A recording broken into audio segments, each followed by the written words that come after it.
Bonjour et bienvenue sur Koa. Aujourd'hui nous allons parler amphibiens. La créature que je vais vous présenter figure parmi les plus gros amphibiens jamais découverts. Je veux bien sûr parler de Colosuchus. Lapsus. C'est un amphibien de la famille des Temnospondyles, une famille d'amphibiens éteinte à ce jour. Il fut découvert en 1990, ce qui est très récent, en Australie, par la paléontologue Leslie Cool. Colosuchus, vous avez compris. Alors ce monstre, il a vécu au Crétacé, en même temps que le T-Rex et le Triceratops. Il y a environ 100 millions d'années.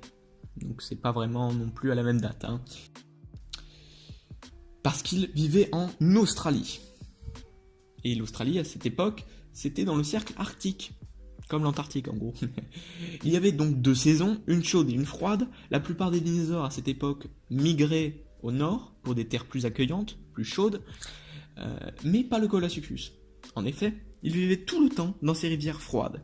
Et lors de la saison froide, il s'enterrait dans la vase ou alors se réfugiait dans des grottes sous-marines un peu... enfin ça c'est selon les paléontologues, on ne sait pas vraiment son mode de vie à cette époque-là.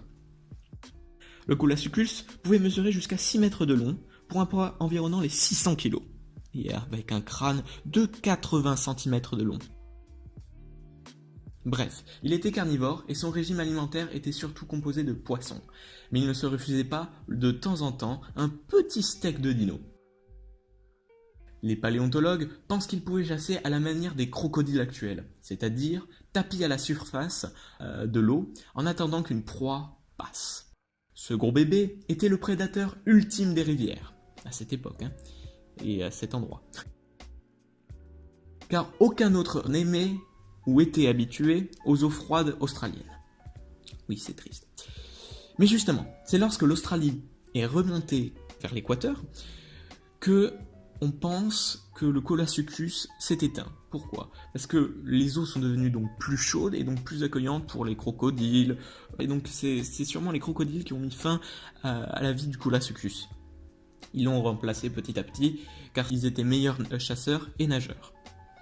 Alors aujourd'hui, on pense, l'un de ses très très lointains cousins, ouais je dis très très lointain parce que lui encore il vit et c'est pas du tout la même famille, ça pourrait être la salamandre géante de Chine.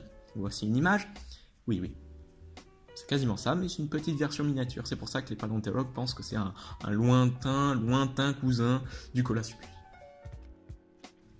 On va arrêter là, et à la prochaine, tchou.